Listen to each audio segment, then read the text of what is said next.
को लगता है कि आप एक महिला भी हैं, देश के अंदर, प्रदेश के अंदर, यूपी से आप आते हैं, महिलाओं को सुरक्षा मिली है, बेटी बचाओ बेटी पढ़ाओ, अभी मानीपुर की जो घटना हुई है उसे आप कैसे देखते हैं? बेटी पढ़ाओ बेटी बचाओ नहीं है ये बेटी पटाओ का नारा है इनका, योगी जी का। और इनके सरकार में यही हो रहा है क्योंकि इन्हीं के लोग सबसे ज़्यादा दलित टारगेट हो रहा है। दलितन की बेटियों के साथ में अत्याचार हो, मणिपुर में देख लिया आपने, राजस्थान में देख लिया, उन्नाव में देख लिया, हाथरस में देख लिया आपने।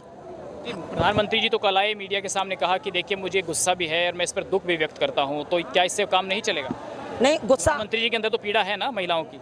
कैसी पीड़ा? उनके बेटी नहीं है, पीड़ा क्या समझेंगे वो? पीड़ा तो वो समझता है जिसकी बहन होगी, जिसकी बेटी होगी। इनके बेटी ये तो बिना बाप के हैं, ये क्या समझेंगे? अगर ये पीड़ा समझते तो उन्हें फांसी देवें, क्यों नहीं देते फांसी?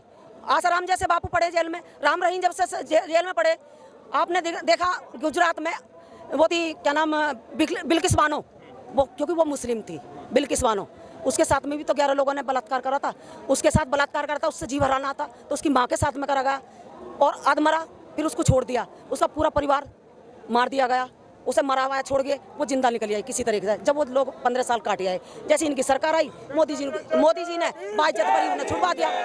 देश में मोदी जी का डंका बज रहा है, विदेशों में डंका बज रहा है, डंका ये बज रहा है, आपको लगता ही नहीं मोदी जी ने कुछ काम किया? डंका बज रहा है, हिंदू मुसलमान वाला बज रहा है इनको। इन्हें तो ये लग रहा है कि हिंदू खतरे में, हिंदू खतरे में। भाई हम तो नहीं है खतरे में, हम तो दलित है, हम तो हिंदू नहीं। हम कैसे कहते हैं हम खतरे में? हिंदू नहीं, हम अपने आप को हिंदू नहीं मानते, बिल्कुल भी। हम हिंदू कहाँ से? अगर हम हिंदू है तो हमारी बेटी को साथ में जो बलात्कार लिखवाते हैं ये मीडिया वाले, गोदी मीडिया वाले, तो उस टाइम पे हिंदू क्यों नहीं लिखते?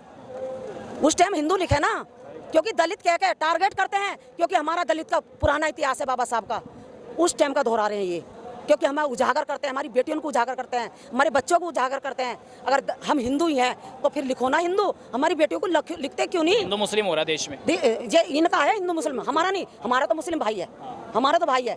हमारी कोई मुसलमानों को आप सुरक्षित मान रही है देश में? हाँ, मोदी राज में सुरक्षित है मुस्लिम? नहीं, मोदी राज में तो दलित सुरक्षित नहीं, मुसलमान सुरक्षित नहीं, और किसान नहीं, ओबीसी नहीं, पिछड़ा वर्ग नहीं। ईश्वर बाबा हैं, वो कह रहे हैं कि महिलाओं पर जो उन्होंने अभी टिप्पणी की है कि प्लॉट खाली है, रजिस्ट्री हो चुकी है, शायद आपने सुना होगा वो बयान कि जिस महिला की मांग में सिंदूर है तो समझ लीजिए कि वो उसकी रजिस्ट्री हो चुकी है और जिसके में नहीं है तो समझ लीजिए प्लॉट खाली है। उस आप बयान को कैसे देखती हैं? नहीं, ये जो कह रहे हैं कि जिसकी मांग में सिंदूर है, जैसा कि मेरी मांग में सिंदूर नहीं, और मैं विधवा मानूंगी, है ना, तो धीरेन्द्र शास्त्री जी अगर इतनी पर्ची बांटने वाले हैं ना, ये निकालने वाले, तो अपने भाई की पर्ची क्यों नहीं निकाली इन्होंने? जब इनका भाई जेल में गया, था तो अपने भाई की भी पर्ची निकाल लेता, क्यों नहीं निकाली? जब हमारे सिंदूर को, और ये हमें ये बता सकता है ये विधवा है, सुहागन है, मतलब सिंदूर से पता चलेगा हम सुहागन है, वैसे नहीं पता चलेगा।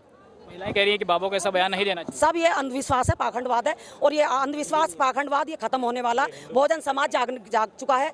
जिस दिन ये बहुजन समाज इनके पाखंडवाद से अलग हो जाएंगे उस दिन इनकी रोजी रोटी बंद हो जाएगी। अगर ये मंदिर की बात करते हैं, ये मंदिर कह रहे हैं कि देखिए अभी मथुरा काशी बाकी है, अयोध्या तो एक झांकी है।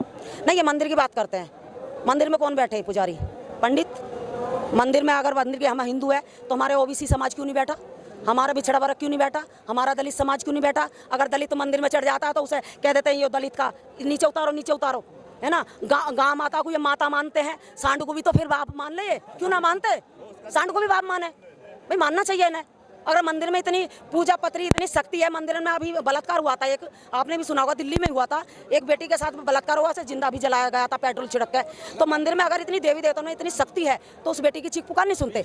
अगर मंदिर में और देवी देवताओं में बहुत शक्ति है, उनमें सोना भी लगाते हैं ये और हार भी चढ़ाते हैं, मतलब ये अंधविश्वास कि कोई नथ चढ़ा रहा, कोई कुछ चढ़ा रहा, मतलब जो पाखंडवाद फैला रखा। तो आप बताइए जब ताला क्यों लगाते हैं फिर ये मंदिर का? अच्छा ये बताइए, अभी एक लड़की आई है पाकिस्तान से, सीमा हैदर, अब देखे जांच भी चल रही है, उससे पूछताछ हो रही है, उस प्रकरण को आप कैसे देखती हैं? आप एक महिला है। नहीं, देखो जो भी है वो गलत है, वैसे हमारे हिंदुस्तान के लिए तो खैर गलत है। वो जो वहाँ से रही है, जो अपने पति की सगी नहीं हो सकती, अपने बच्चों की सगी नहीं हो सकती, वो हमारे हिंदुस्तान की नहीं हो सकती। ठीक है, 2 सवाल और मुझे ये बताइए, जैसे यूपी के अंदर है बाबा जी की सरकार चल रही है, तो क्या सब कुछ ठीक है उत्तर प्रदेश में? हाँ, बहुत बढ़िया है। जो 15 लाख रुपए भी आया खाते में, और जो गैस सिलेंडर दिया था जो फ्री में, वो 450 का आता था, आज 1200 का आ रहा है। ट्रेन इन्होंने बेच दी, रेलवे इन्होंने बेच दिए, ताजमहल इन्होंने बेच दिए। सरकार क्या कहना चाह रहे हैं? ठीक है, धन्यवाद। मैं ये कहना चाह रहा हूँ, जो बागेश्वर बाबा है वो जिंदा पाखंड है, उससे बड़ा कोई पाखंड फैला नहीं रहा है इंडिया के अंदर। अगर वो इतना ही बड़ा तानाशाही है और उसके अंदर कुछ है शक्ति ऐसी चीज़ को लेकर, तो वो मैं उसको जब मान लूँगा, थोड़ी सी भी शक्ति है। सीमा हैदर अभी पाकिस्तान से यहाँ आई है, तरह तरह की उसके लिए टीम लगाई गई कि जासूसी है क्या नहीं है। ये सब बेकार है, उसको पर्चा दे बना के वो तो निकाले, अगर है उसमें तो निकाले, वरना साला पाखंडी है।